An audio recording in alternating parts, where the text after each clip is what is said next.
message to the billionaire class: you can't have it all.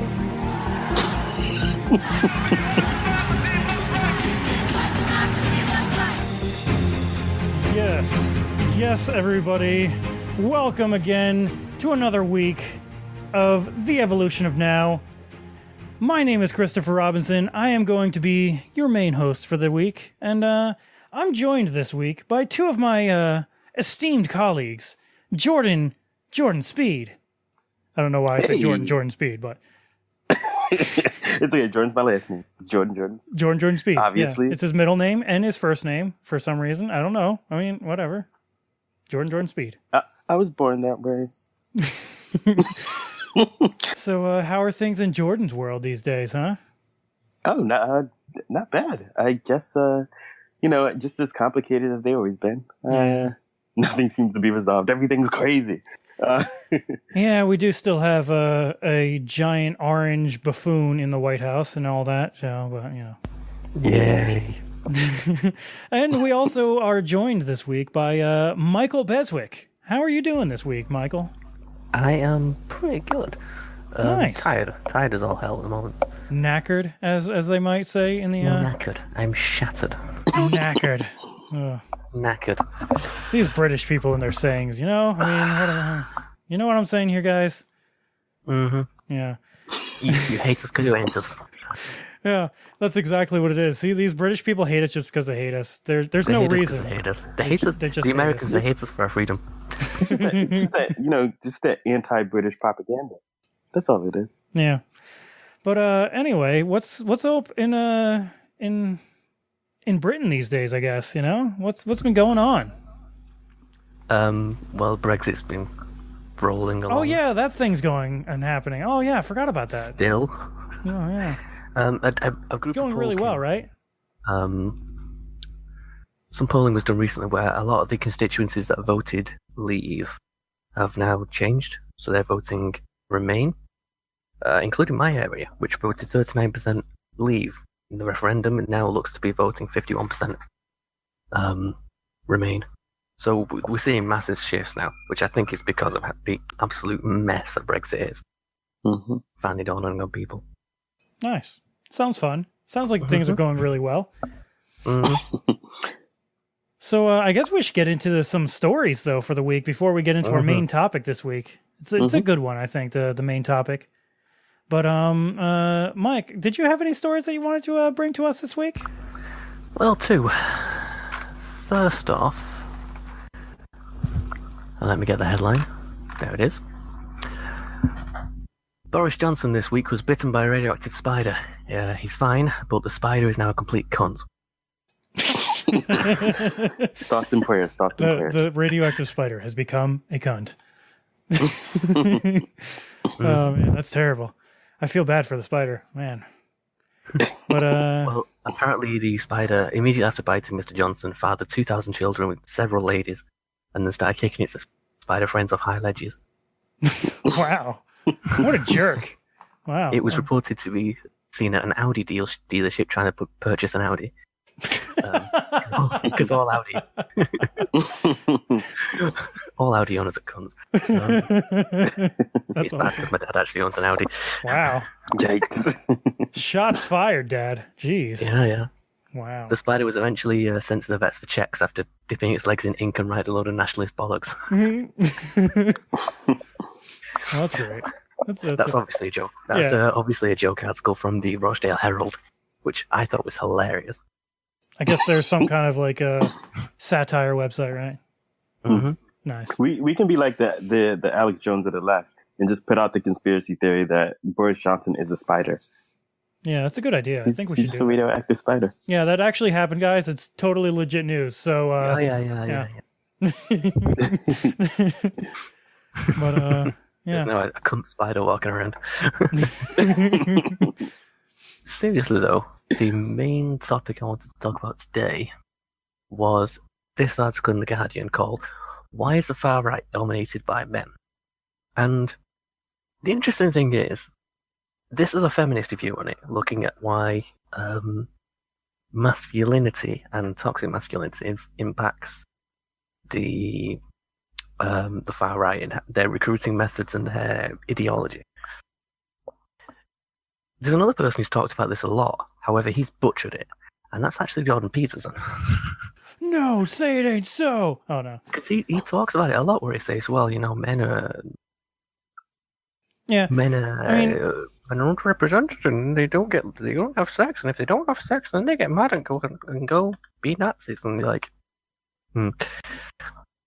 But that's basically what it is. Yeah, in some ways, Jordan Peterson does have some good stuff to say, like clean up your room and stuff like that. Like the idea of that message is that you need to actually respect yourself before other people will respect you. I think is the main purpose of all of that. You start cleaning up your own image, your own room, and everything, and that gives you a sense of self-satisfaction and self-respect over time, at the very least, and in that way you start building that confidence again. But it's Jordan Peterson, and then he just goes into crazy land at times, and basically his whole thing is that femininity and feminists are chaos in some way, and masculinity is order, and that's when everything goes crazy. The guy just becomes a batshit crazy person to me. But yeah.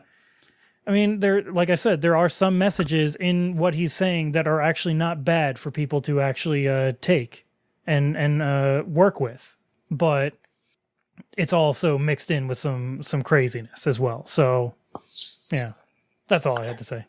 Mm-hmm. I find it the different distinctions based on what these men are seeking. By going into these hate groups is interesting. Like she says, the author of this article talked about how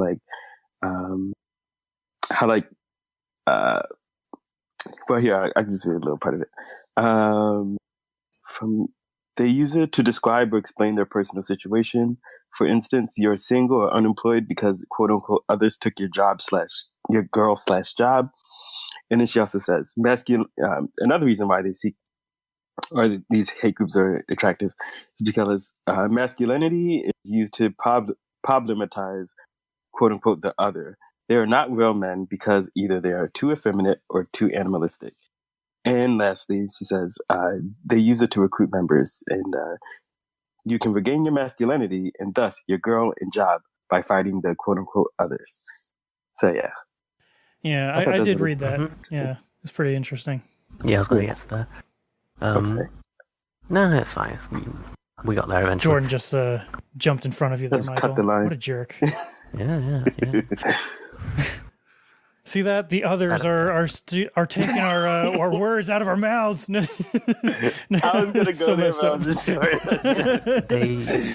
They set up this idea of what a real man's supposed to be, and a real man who has a great job and a girl and everything, all of this. And if you don't have that, well, it's because you're not a real man. But if you wanted to be a real man, you could join our little group over here of Nazis. Yeah.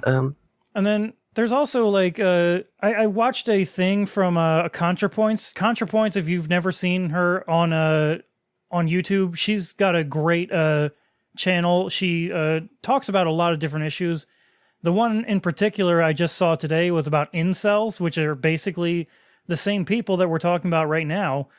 Incel means involuntarily celibate. We did talk about this on a previous episode a bit, but these people, guys mainly, they come from a few perspectives that I personally feel sometimes too. I feel like I'm not attractive to women, and that I might never be, and that's my own fault. I can see that there's something wrong with me and my own thought process and everything. And I'm wrong. I know ultimately I'm wrong, that I'm not just completely worthless. Sometimes I just feel that. Okay, and Chris. No, you know what I'm saying. I feel somewhat worthless a lot of the times. And I don't know where I'm going in life sometimes. But like these same guys feel this, but the problem becomes that these incel groups that they join tell them that everyone else is the problem. It's not you. You're not the problem. It's the women's problem, or it's all of these minority groups taking all the women away from you or your jobs or something. It's so stupid, but it's not. It's in your own mind, and it's your own internal struggle that you have to go through, and it's hard to do. It's really a hard thing to do, and I struggle with it myself still. Yeah. So in some ways I can understand where they're coming from, but the ends that they go to are wrong, and what happens is it leads them to start hating women, and for something that's not their fault. I mean, it's silly, and it's because they're losers and they need someone to blame. Yeah, to escape it's them. hard to blame yourself for your own problems. It's easier to blame other people for them. So. Yeah, it is. I mean, and I think another really good bit that it kind of highlights is how this is like cross, like this type of attitude is across different like levels of income. That doesn't really determine determine someone's how palatable these type of groups are to them, because that's not really the factor here. It more has to do with masculinity and how it's how it's perceived by a lot of men in general. And so it is really important to kind of eventually get to a point within our society that we pointedly address what it means to be masculine. What does being a man really means? You know what it means, Jordan? It means being able to bench press 300 pounds, buddy. At least. That's what it means to be a man. And you have to have hair on your chest and your face at the same time, and maybe interconnect the two. I don't know. Something like that. I don't know. Anyway. Jesus. Sorry. It's okay. No, but it's true. It's true. A lot of people do. Some people do think that that's what it takes. We were just talking about going to the gym, and there are those guys who feel like that. Getting to that level is that is what it takes. Yeah. That's the definition of a man to them. So, something that definitely needs to be addressed. Yeah, it's easy. I think part of it also is the culture, the cultural norms, especially when it comes to Hollywood and everything, because in these movies we never see anyone that's average looking. All of the men and women in these movies and even on TV, on the news, are these pristine, perfect, beautiful people, and because of that, it leads a lot of the more average people to think, I'm not good enough. I don't look like those people, so no one could ever love me because I'm not that good looking. And that's the wrong way to think. But it is a thought process that a lot of people start having, though. And that is an issue with our culture that needs to change in some way. It's not right to obsess over our looks as we do. But it's just become such a dystopia at this point in some ways, our culture in that regard, we can't ever see anyone back in the 70s and stuff. There might be more average looking guys and women, and well, maybe not women, because Hollywood was always very tended towards a certain sex as the patriarchy and everything, and it was just a societal norm that men were on top of everything, literally and figuratively. But I mean, it's a weird concept that we're having today, that our movies and everyone and all of them just have to be beautiful, otherwise you're not going to make it. As a singer, even, you have to be. Yeah, I don't know. It seems like you have to be beautiful, otherwise you will never get anywhere in the music industry either. Not just that, but in media, everyone is really attractive all the time, and that's just not realistic. Yeah, and it sets a standard that people just largely can't hold up to, and that leads a lot of people to depression because they just can't feel like they'll ever be there. Will never be as pretty as the people in the media. Mhm. Yeah. So of course, even though it's entirely unrealistic, people still feel that if they have to meet that standard, and the opposite can't. Yeah. I think it's even more personal. You know, like maybe from a younger age, being at school, seeing how much the attention the more attractive people kind of drew, and kind of correlating that to the little that they actually draw. Maybe that's, and probably their difficulties in, talking to women growing up in, instead of like internalizing it and really like I guess thinking about like what can I do to improve my chances, or maybe am I overshooting? There's just so many different like just components that a person can like really think about and maybe take into account and apply to their own their own attempts at talking to people. And there's so many variables, and it's hard to really just say there's necessarily one thing, but but I think in my own personal experience, I wasn't very successful in talking to girls and eventually women as I gotten older. Like it took a lot of like just learning about myself, being comfortable with myself, accepting myself, and understanding like, and having a better idea of who who's right for me. Yeah. So yeah, it's a tough world out there, but we are on a tangent, I think, away from the story that we were talking about, but well, like usual. But I don't know if you had much more to say on that story, Michael. Otherwise, we can move to other stories. But hey, Michael, Hey? yeah, No, we're good. yeah. So I thought it was one of you guys next, wasn't it? Yeah, I got a few stories that I wanted to mention. I guess mainly, I guess I do have three. I have a new story out about how U.S. bosses now make about, on average, 312 times more than the average American worker. So I'll just let you stew on that a little bit. 312 times more on average. And it's even worse than that, though, because last year, McDonald's boss, Steve Easterbrook, earned $21.7 million as the CEO of McDonald's.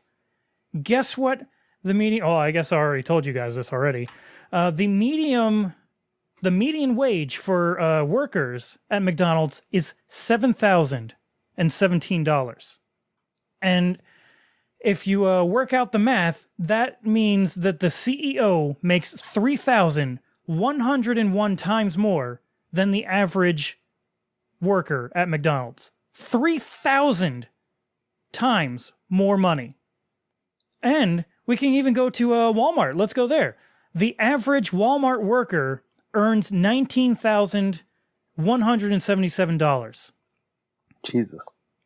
Doug McMillon, the CEO, made $22.8 million last year. That's 1,188 times as much as the average worker.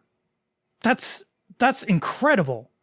Here's some more. Amazon's boss, Jeff Bezos, the world's richest man, was paid close to $82,000 last year, and his total compensation, including security, was about $1.7 million in 2017, while the average worker at Amazon earned $28,000, a ratio of 59-1. That's not nearly as bad.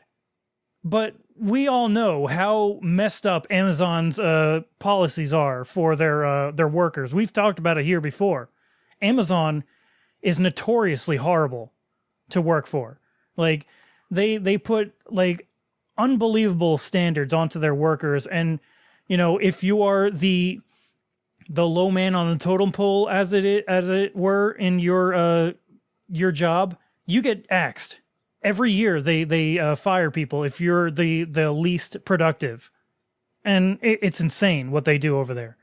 And even his ratio doesn't sound as nearly as catastrophic as those other ones, though. 59-1, that's not nearly as bad.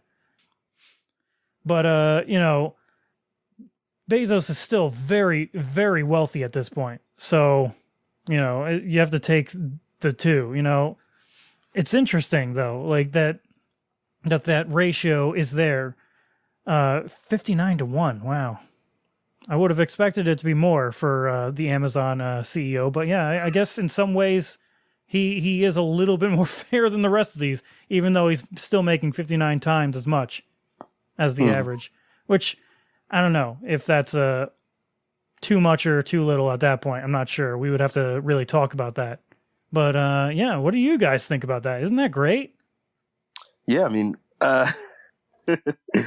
it's like it just confirms everything that we already knew. Working here, like living in America, and like seeing like just knowing the disparity between what it takes to make a median living wage, and us sitting kind of closer to the bottom. It's like even that's like there's a drastic difference between what we make and what like your median household income is. And then you jump to like how much Jeff Bezos is making per year. And it's like, Jesus Christ. and apparently like, so we know here in the US it's 312 times, but in other countries, I'm looking in this article here, shows that the UK's top bosses make 94 times what the average British worker makes. France, that figure 71. In Sweden, it's 40, which apparently what it used to be back in the 1960s in America. Actually, no. In 1965, CEOs only make 20 times what the median worker did. So since that point in time, it's just ballooned. Yeah. There's also another thing that I wanted to read in this Guardian article that I'm going to post in this. It says, between 1978 and 2017, CEO compensation has increased by 979%. Over the same period, the S&P 500 index of the U.S.'s largest companies grew 637%. So that's the stock market. People have been trying to say the rise in compensation is explained by the stock market rising. But that's not entirely the case. And notably, the wage of the workers has stayed steady. So that was the next thing. The typical workers' pay package rose just 11.2% over that same time period. So workers today are only making 11.2% more than they did back in 1978. CEOs are making 979% more in that same time period. Where'd that money go? And if you ever talk to a politician or a Republican or a Democrat that's trying to tell you that the CEOs and these corporations aren't the problem, they're lying to you. This is where the problem is. It's the compensation that they give to the millionaires. It's basically they've rigged the system to favor the rich. And actually, my next story ties into that specifically, because my next story is actually how Elizabeth Warren is actually pushing for an act in Congress right now called the Accountable Capitalism Act. And what this does is it puts some regulation onto the biggest corporations, and actually some what's the word for it? It puts some more accountability to the leaders of the company from the workers and even customers. And so it's not just like if your company makes over $1 billion, I believe in per year, then your company is going to have to adhere to policies that make it so that you have to, as a corporation, sign a charter with the federal government that states that you will abide by these policies. And here's a quote here in the one article. Businesses would have to consider all major corporate stakeholders, which could include workers, customers, and the cities and towns where these corporations operate. So it's a step in the right direction. I'm not sure entirely if this is going to be the everything that we're going to need. Obviously, I don't think it is. But, I mean, it is a step in the right direction. But I don't know what you guys think about that. I mean, that makes sense. I mean, I feel like a CEO's salary should kind of be vetted and approved by the shareholders of the company. Even like, I mean, they're the people who are actually funding the business itself. And yes, some of those people do happen to be employees of that business. But yeah, it just doesn't. Yeah, that just seems logical to me. Yeah. Well, the problem I have with this is that it says that it could include workers, customers, cities and towns and all that. That doesn't mean it does include them too. So I'm worried that it just might, like, this doesn't really help enough in some ways, you know? That's true. It'll only, like, ever fall onto the shareholders of the company that do have all the money in the company, and they're already rich. So you're going to, like, force them to do what the rich people that are owning the company are going to tell you to do. Oh man, that's so terrible. You know, I mean, I don't know. I do worry about that at least. True. I mean, I guess at least for me, as a minimum of some type of oversight, at least having the shareholders in on those type of negotiations would, even if it's not the thing we need, it just makes sense to me that would be something. Yeah. You know, that would just be something. Did you want to say anything about this, Michael, before we move on, I guess? No, you pretty much covered everything. All right. Well, yeah, so I'm hoping that she is, like, going to actually make this what she is saying. She's basically saying this is trying to make these companies more accountable to more than just their shareholders, you know? But I don't know how well that's going to work, especially in Trump's America right now. I'm increasingly in favor of maximum wage. Yeah. Yeah, I've been an advocate for that myself, actually. Just tie maximum wage to worker salaries. So your maximum wage can never be more than, let's say, 50 times the lowest paid worker. So if you want to increase your own wage, you've got to pay your workers more. Yeah, I've actually suggested that in the past too. Yeah, that's a great idea. Well, I mean, even before that, I mean, it's worth even looking into why do CEOs in Sweden only make 40 times what the workers make? You know, like that's a pretty, even though it's not 20% like it was in 1965 America, but it's sure better than 312 times more than the average worker. So, you know, I just it's important to kind of draw those correlations as to exactly why these other countries, you know, the disparity doesn't seem to be as extreme as it is here. Yeah. Yeah, I'm not sure where the line should be on how much someone should be able to make over the rest of the workers like that. We would need to have, like, serious discussion on that at some point, maybe. But it needs to be drawn somewhere. I can't see us keeping on this situation where, you know, most people get paid the minimum wage and the top people in the company get paid as much as they basically want, it seems like. And you can't even just get fired at the top either. When you get fired out of a position, they give you millions of dollars in a severance package. You know, it's not just that you're... Like, if you get fired, let's say you work at McDonald's, you get fired from your job there. You're going to expect a nice little care package from the company. Here's $1 million. I'm sorry, we have to let you go. That's not going to happen for us. That's never going to happen for us. But that happens for the rich in the company and the wealthiest people in the company, the CEOs and the people at the top. If you get fired up there, They give you a severance package for multiple millions of dollars, if not hundreds of millions of dollars sometimes. How fucked up of a situation is that? That's so stupid and so obviously, tied to the rich getting richer and the poor getting poorer, because even if you're rich and you lose your job, you're still going to be fine. You're still going to be great because you get an income anyway, even if you get fired by that. And it's absurd. But anyway, enough of that. Jesus Christ, man. We'll definitely need to put a pin on that and come back to it in the future, because that would be a really good topic.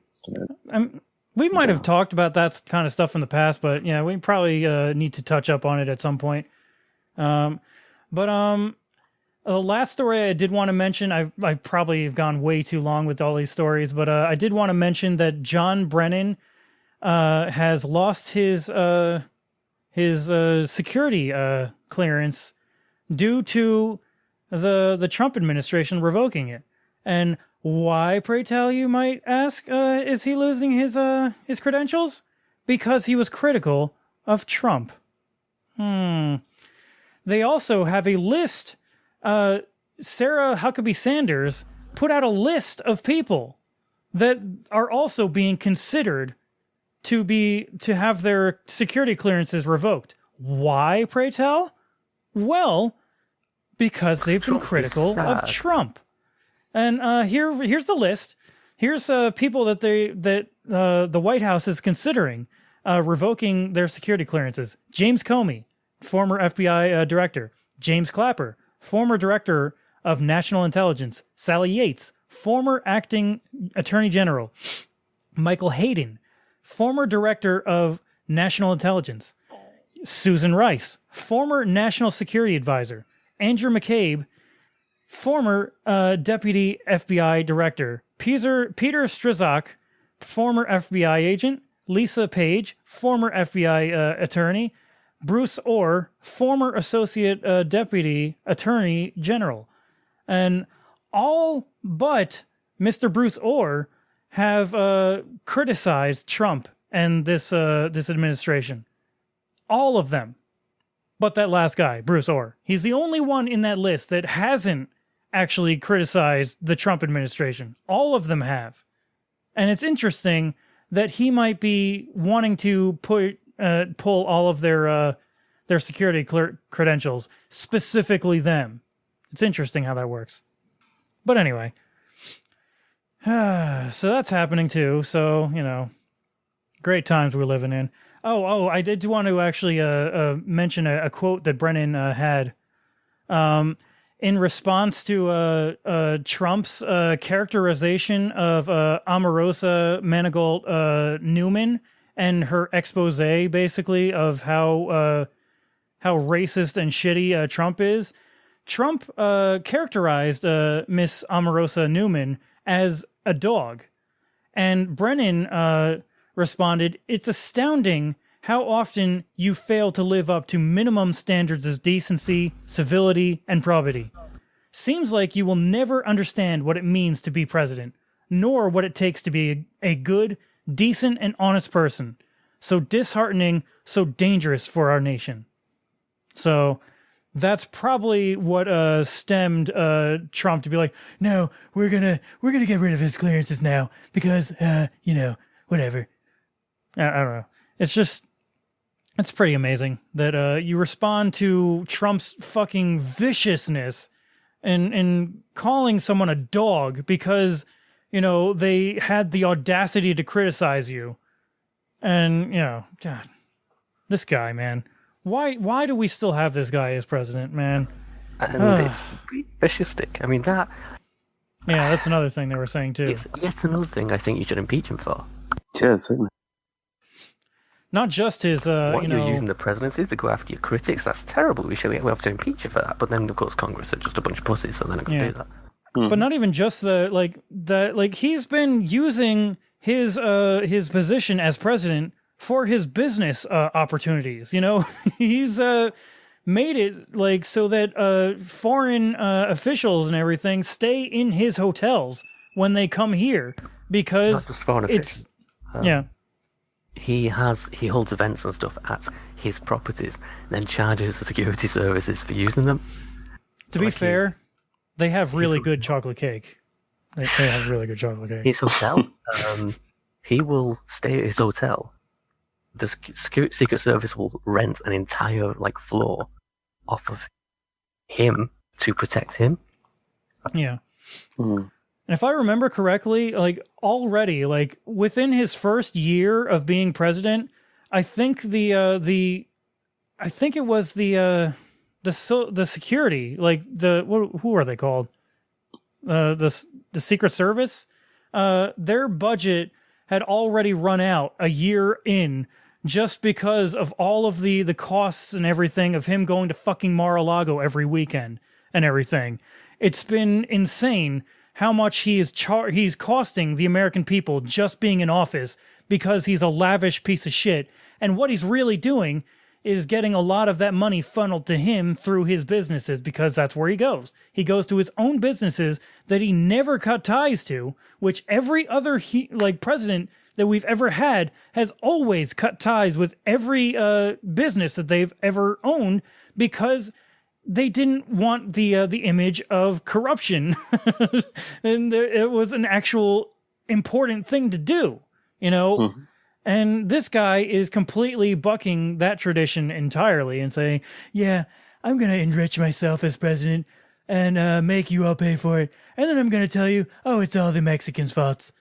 That's basically his playbook. He's robbing us blind as president and blaming Mexicans and other people and Muslims for all of our problems. Yeah. I mean, it's just whenever I think about how corrupt Donald Trump is, I always think about how Jimmy Carter put his peanut farm in a blind trust. His peanut farm. Because he was so concerned. Well, I mean, and that produces you don't want to be in peanuts. big peanut, pocket right there. Nice. Big the influence of the big peanut lobby is pretty serious. That's a pretty serious impact on domestic. That peanut gallery, But anyway. So that's all I had for stories. But we do have a main topic this week. We were actually going to talk this week about ranked choice voting. What is it? And is it actually worth going for? And are there places actually that are doing this yet or already? So let's get into that real quick. So ranked choice voting is a different way to vote, obviously. Right now, what America has is a winner-takes-all type of voting system for when we vote people into office.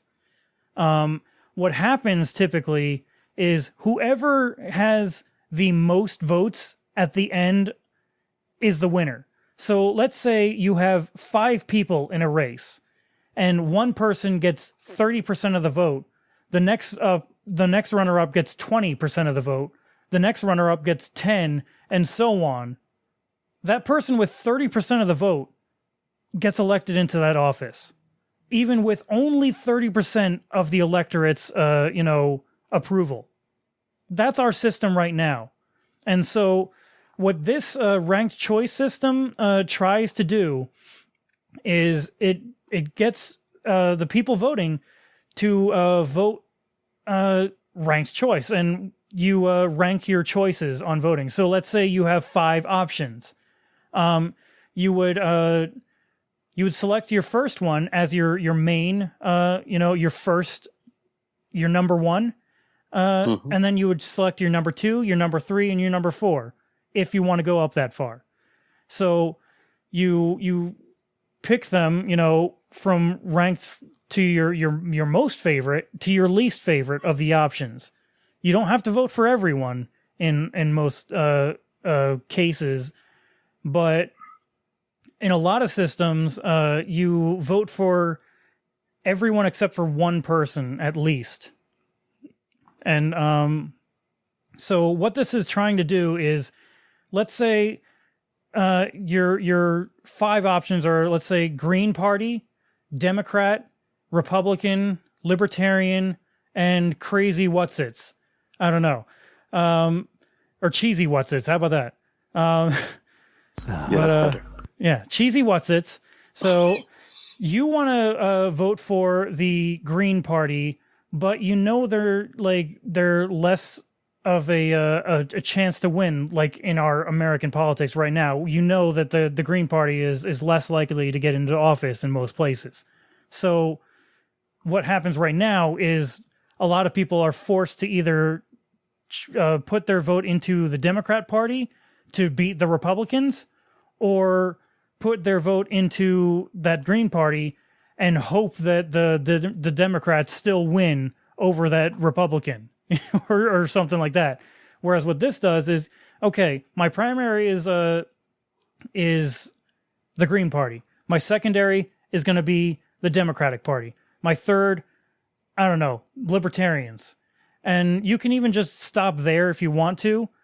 So what will happen is the votes will be tallied. If no one of those five gets the plurality of the votes, like let's say 50% or more of the votes right there from just the first voting column, then it goes to the next column. You're the second place people.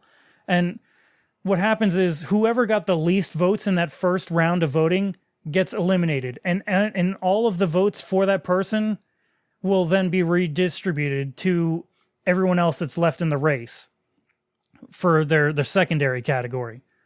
And so eventually it whittles down to just two people left in the race with the most votes. And hopefully someone has the plurality at that point. If not, then it'll then just default to whoever has the most votes at the end. But at the end of it, someone will have the most votes. Yeah. But so what happens with that, though, is because you're getting to choose more than one party, at least you're voting for someone that's going to be at the end. You know, I don't know. I can't really explain it. You're not voting for. Your votes are transferable, so you can vote for all the left-wing parties. Say. Yeah. So you voting for one left-wing party doesn't exclude the other one. So voting for Greens isn't going to hurt the Democrats because your vote will end up transferring across to them. Potentially, yeah. If they don't get a plurality or anything, yeah. Yeah. So a party like Liberal Democrats, which no one's going to vote for them, but no one really minds if they get in because they're in the centre. Yeah, they'd be better than UKIP, you know? Yeah. They might do better under this system, whereas a party like UKIP, where there's only a tiny fraction of people actually like them, probably wouldn't do as well. Yeah. Hopefully I've explained it well enough, though. I don't know if you guys have any questions on how it works exactly. I just have a small addition that I was curious about until I dug it a little deeper, which is you do have the option to actually just vote for a single candidate as well. So it depending on the system. Yeah. Mm-hmm. So yeah, I just wanted to add that bit. Yeah. Now, there are implementations of a ranked choice voting system, and I did say that there are actually some systems that don't do it that way, where you can't just vote for one person. That's actually in Australia. They do it that way, where you can't just vote for one person, otherwise your vote actually doesn't count at all. They will not count your vote. They'll just throw it out. Because their system, you have to rank everyone on the ballot. And that can be frustrating at times, because you can have like 10 to 20 people in a ballot, you know, for one position at times. And trying to rank 20 different people, let alone potentially hundreds of people, that gets untenable and crazy.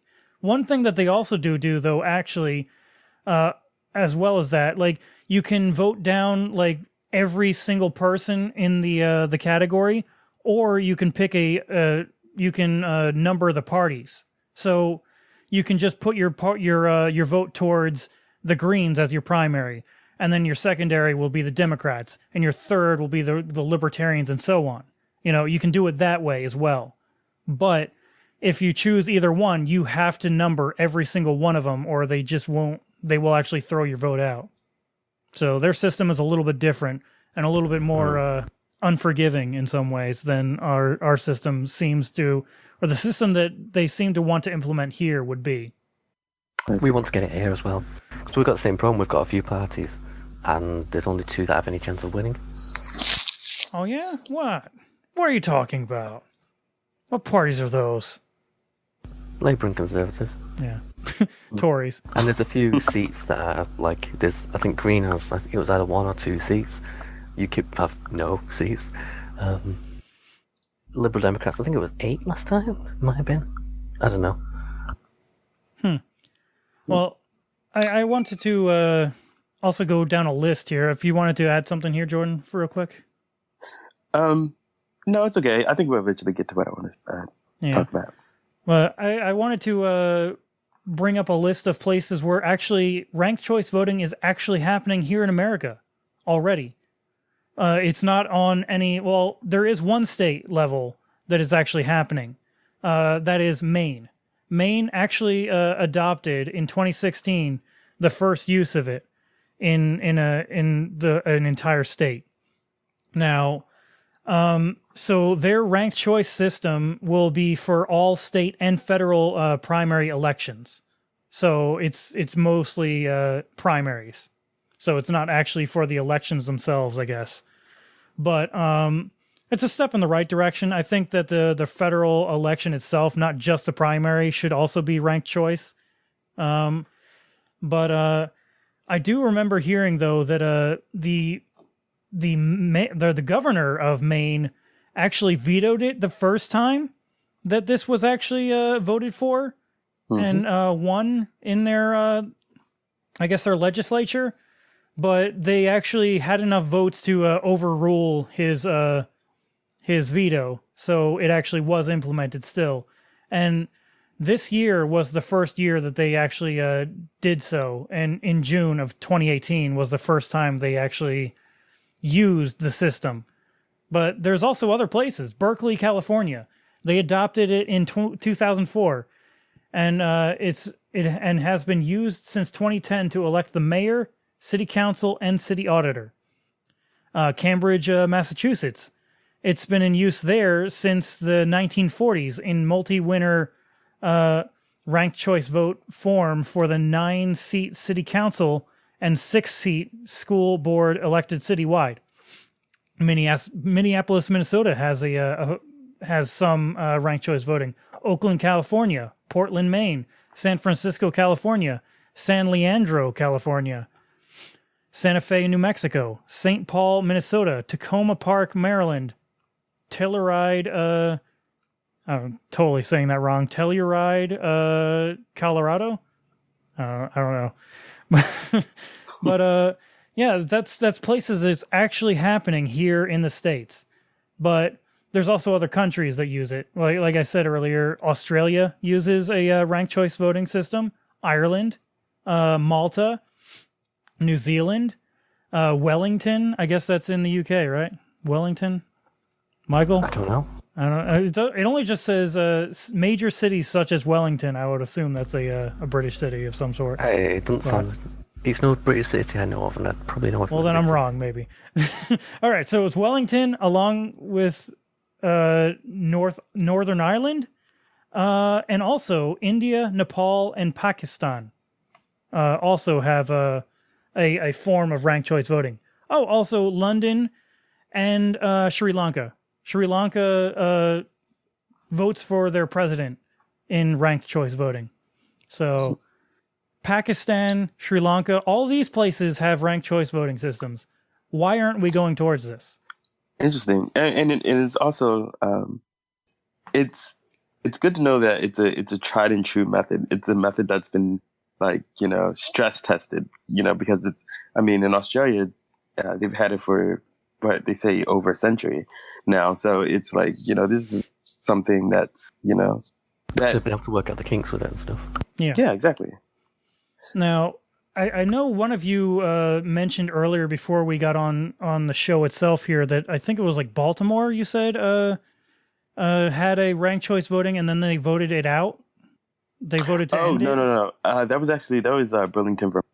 Oh, Burlington, Vermont did that? Okay, I thought I remember Baltimore. Yeah, Burlington, Vermont had one, and then they voted it out because they didn't like it because they weren't able to vote their current mayor out of office. I think you said, right?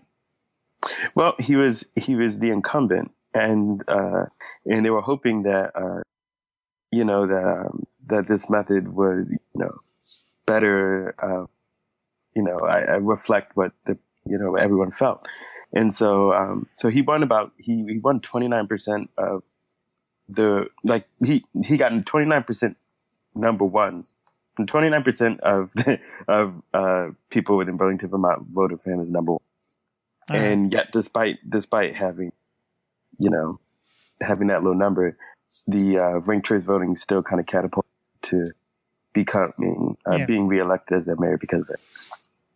Yeah, so it's not going to be a perfect system, but the problem I see in them getting rid of it though is like this kind of thing isn't going to solve all of your problems at once. That's a framework change that you're going to need to go forward to solve other problems. And I just feel like it's a bit hasty that it didn't work in one election to get the mayor out, so let's get rid of it. It seems like you're getting rid of the solution because it didn't solve the problem immediately. Or getting rid of something that's helping because it didn't solve the immediate problem right away. And I think that's a mistake.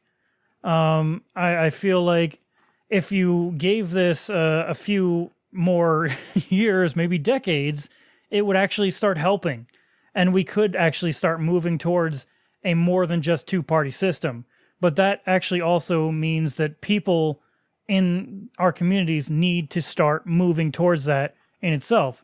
And, me and Aubrey, she's not here this week, have our disagreements about third parties and everything. But if we did have a ranked choice voting system, I would be all for putting a third party in as my primary every election. At that point on, I would vote third party almost always. If I had a better choice than the Democrats, I would always put them as my primary. And so this is one way to help people get over the hurdle of worrying about whether their vote's going to also at least help the Republican beat the Democrat in the race, and then we get the shitstorm that we get with the Trump administration and all of that, And I just think this is a better way to have elections, and it seems better. And there's another way, I guess, to do it with. I think you, Jordan, were talking about it earlier, how you can actually just do runoffs, I think? Or was it... I don't remember if you mentioned that.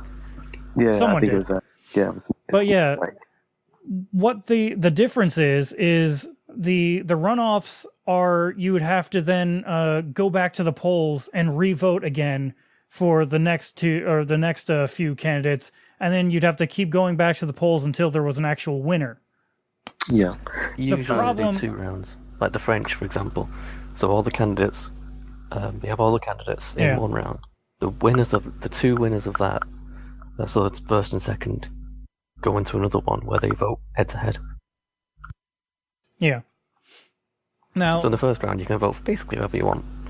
Yeah. Now, the thing with that, though, is I find that to be an unnecessary burden on the poor.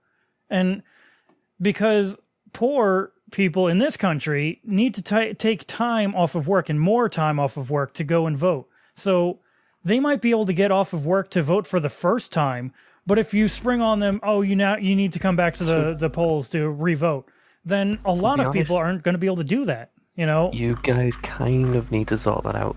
Anyway, that's true, but that's not going to make it easier to do. When do your polls close? I don't think. Because over here, our polls open at like 8 in the morning and close at 10 o'clock at night. Yeah, I mean, I think it's similar to that in most places. It very much depends on the area too, I think. But I think ours is probably about that too, here in New Jersey. Yeah, no, I believe it is. And something I do want to point out actually about I think I left out just a few details from the Burlington, Vermont example, which is that actually Rob Kiss was his name. He was actually fairly progressive.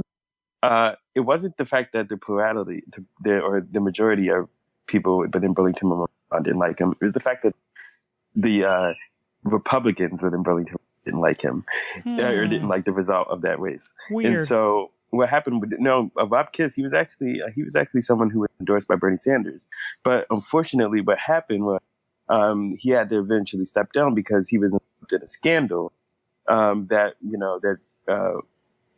had to do with him using taxpayer money to pop up a telecom company, and so because of that, Republicans were able to seize that scandal and convince people within Burlington that the ranked choice method is flawed, which they eventually wind up, ending. But apparently, most Burlington voters were happy. It says like there was a poll done, an exit poll that showed that said that 63% said that they liked the ranked choice ballot, and 71% said it was a better way to express their preferences. Oh, so I was wrong entirely then. Okay. Totally. Yeah. So. Jeez. Yeah, it's just. It's just the fact that, like, of course, there are going to be people that don't like it, but. So yeah, the system was working and people liked it, and they got rid of it anyway because. To be fair, there's some people you could give them a check for $1 million and they'd complain about the walks of the bank. That's true. Maybe. Yeah, it's kind of interesting how that works. Then, yeah, that does put a different wrinkle onto that story, though. Knowing that part of it, I didn't know that part. That's interesting. Yeah.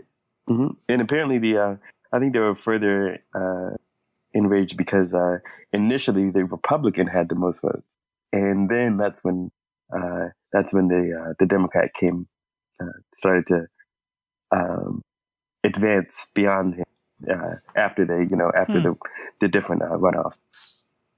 That's interesting. I'm guessing, well, you said the Democrat had 29%, and then I guess the Republican had 30-something%. I'm guessing.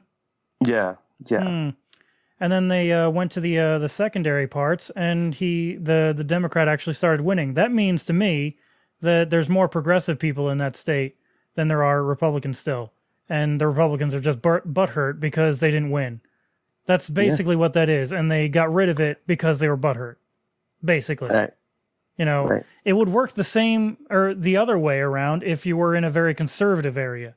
If those secondary votes for the third parties and stuff decided that the Republican was the better option for them, the Republican would have won at that point.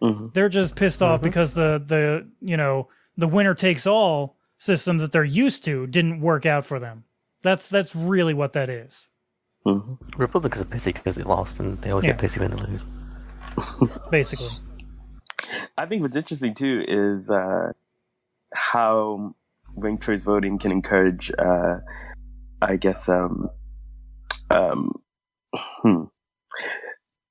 it can encourage candidates to work with one another.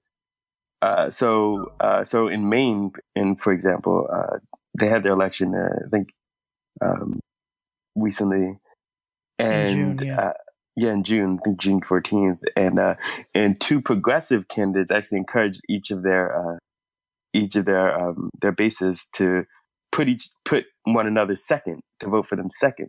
Nice.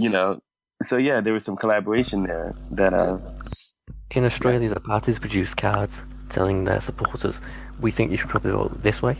So obviously put us first, but then put that guy over there second, and then that guy third.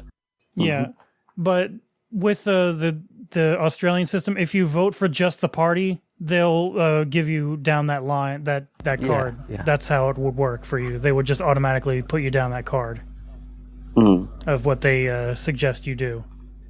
Now, how do you feel about that component specifically, zeroing in on a specific party? Do Do you agree with that? It's hard to say. I'm not sure. I know, I'm not sure. I do think it would help in some ways to help third parties, maybe. I'm not sure. Like, if there were some kind of, like, proportionality to voting, so, like, let's say you have 10 seats in the local legislature up, and you have to vote for those people. If, let's say, a third party gets 20% of the vote, they should get 2 seats, I'd say. And, like, that would be a good idea, I would say, right? You know, if there was a proportionality to the parties. I don't know. It's... I don't know. I don't really know. But, meh. Voting sucks sometimes, man. You know, it's a rough thing that we all have to do. We do have to do it, you know? And I could argue, I like strongly believe that if we had ranked choice voting on a national scale, even in our general election, I think last year, and of course, you know, there's no point in looking back, but if that was implemented in practice within the last general, Hillary, I think, would have won. Maybe. It really would have depended still on a lot of the... There was me and Aubrey talked one of our last episodes about like how the margin of error was really vastly overshadowed in a lot of the states by the policies that Republicans had put in to disenfranchise voting, like cross-check and things like that actually kicked people out of the voting system so that they were actually unable to vote on voting day and stuff like that. So it's hard to say what would have got who to win what, you know. It's really hard to say at this point, but that's true. I guess my angle mostly is coming from what I would believe a third party, like a person who supports a third party would have maybe would have went down, because the third party supporters always get the bad rap of being a spoiler, being, you know. And so ranked choice voting would essentially wipe that argument completely away by the fact that,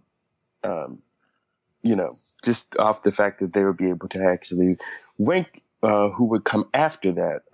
After their progressive candidate. Yeah, and it's not throwing away a vote like that, like some people might think it is, you know, and that in some ways makes people not want to vote too. When like they don't feel like their vote's ever going to matter anyway. I want to vote for the Green Party, but they're never going to get elected. So why should I even vote? You know, some people might say. So in some ways, that might actually get some more people that have been disenfranchised from voting entirely to actually come back in and start voting again too. You know, I think there's a lot of good that can come from this kind of ranked choice voting. You know, and that's just one of the things that it could do. Yeah, agreed.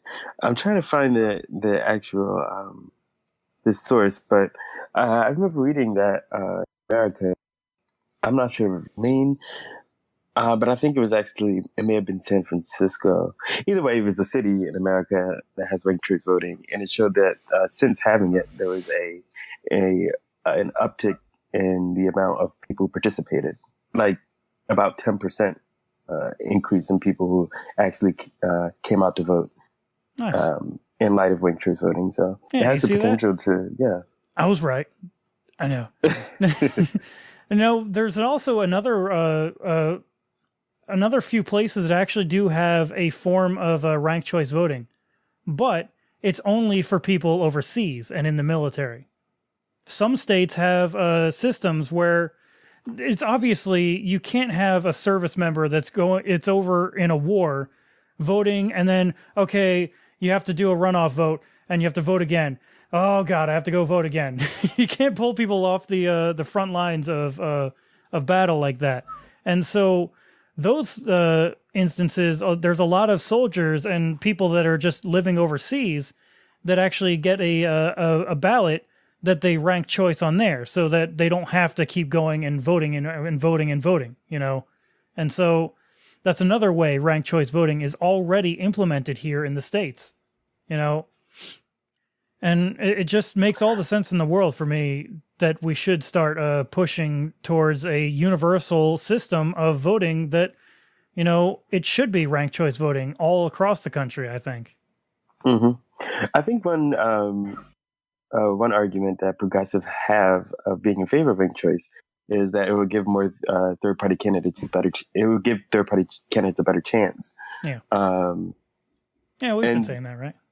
Yeah, definitely. Yeah. But I think this is really interesting that I found an article on The Economist about the effects of that ranked choice voting has had on like a more miniature scale, and it's really short. I'm just gonna read it here, and it says, right. "Quote: In theory, ranked choice voting elections will more often be won by candidates broadly accepted to most voters. Kyle Bailey and Karen McCormick, who have led Maine's ranked choice voting campaign, said that they have staged dozens of mock ranked choice voting beer elections in microbreweries, which abound in Maine. Winter here is long, cold and dark." Okay, that's just, all right. But to show whatever, but to show voters how the process works. That's why they did this little thing. And then it says, Mr. Bailey said the loudest backer would often argue for oyster stout or some other niche beer style. But the most votes were inevitably accrued to a middle-of-the-road IPA, which perhaps had fewer or less ardent fans, but which everyone could drink. Yeah. So I thought that was really interesting. That seems to be like what people want to go for when we're trying to say that we want a plurality of people to want to like have the person elected. You can't have a constituency where only 30% of the population wants the person in office. You know, that makes very little sense, you know, but if more people are okay with the person being in office than not, you know, it's a different story. You know, it makes it a little bit more tolerable. Parties that, if you've got a small but devoted fan base, you won't do well. It tends to favour parties that are maybe don't have fanatic base, but are sort of more appealing inclusive to everyone. Yeah. Yeah, it makes sense. So Trump would have been screwed because he's got 30% of the country, and that's about it. Pretty much. He even kind of lost the popular vote, but that's okay by a lot, a few million votes. But you know, who's counting? Only a few million votes, like 6 million or 8 million or something like that. But, you know, but yeah. But like, could that like encourage like candidates who are, you know, who maybe would be progressive candidates to kind of tone down slightly to kind of appeal more to everyone instead of a more specialized? It might. Base? But I mean, if we've found anything out with the primary season that we had in 2015 and 2016, it's that Bernie Sanders' message is popular with everyone. He went to the southern states that have never voted a Democrat for president in years now, and he was winning those people over. He was winning everywhere. They call him Uncle Bernie. Uncle Bernie. In West Virginia, they call him Uncle Bernie. Uncle Bernie. But yeah, his messages were very much progressive messages. So that leads me to believe that people are actually more progressive than they think that they are. And so a lot of people want to try and consider themselves centrist or conservative on a lot of issues, but they're actually more on the line of progressive on more things than they're really aware of, I think, in a lot of ways. So it can only be a good thing, I think, in the long run for everyone, not just the progressive cause or anything like that, but like for everyone to get like healthcare, you know, if you have everyone in the race, not just the Democrat side and progressive tickets having to squabble over, oh yeah, I'm in favor of universalized healthcare. Yeah, I'm too. If you have even like the conservative sides of those things having to also clamor about that as well, that'd be nice. And yeah, I think ranked choice voting makes it so those people in some ways do have to start reaching out to more people. And if they want to reach out to more people, they might actually have to go a little bit progressive. They need to skew a little bit more progressive. But I don't know. Maybe that's a pipe dream. I don't know. It's well said, I think. Maybe. But I think we need to head out of here, guys. It's been a little time here. It felt like didn't feel all that super long, but I think we're already way over time. I'm not sure. But did you guys have anything else that you guys wanted to add here before we wrap this buddy up? If people are interested in this topic, I'd recommend also looking at proportional representation. It's another system. I think, if I remember correctly, Germany has a proportional voting system. I'm not entirely sure. Don't quote me on it, but I think they might. We might actually want to have a topic soon on proportional voting. Then maybe. How about that? We'll get into it. An upcoming topic maybe. But you guys, thank you for always coming back here week in and week out and listening to our rantings and ravings and our tangents and all of it. We really appreciate you guys sticking with us. If you like the show, support us in some way by giving us a thumbs up on iTunes or whatever it is. What is it? 5 stars on some platform? I don't know how these platforms work. But yeah, like us like that. That actually helps us in some ways, I think. Promote us to your friends. Like if you have a friend that's also interested in podcasts and also politics and all this, send us their way, We want to hear from you guys as well. We have a Discord set up where you can come talk to us at any time. Me, Michael and Aubrey are usually on there. Jordan's usually very low energy and never online. But he's too good for us and has a life and stuff. Weirdo. But no, it's cool. We want to hear from you guys, and we want to get your feedback from the show. And if you have suggestions on what you want to hear us cover in this show, in this format and everything, go on there, talk to us. Or you can go to our email address at theevolutionofnow@gmail.com. You can find us on YouTube now. We are on YouTube, and you can listen to our audio podcasts on there. There's no video, unfortunately. I know how much you guys really want to look at my beautiful face and my perfectly toned body. It's so good. but anyway, I'm gonna stop that right now.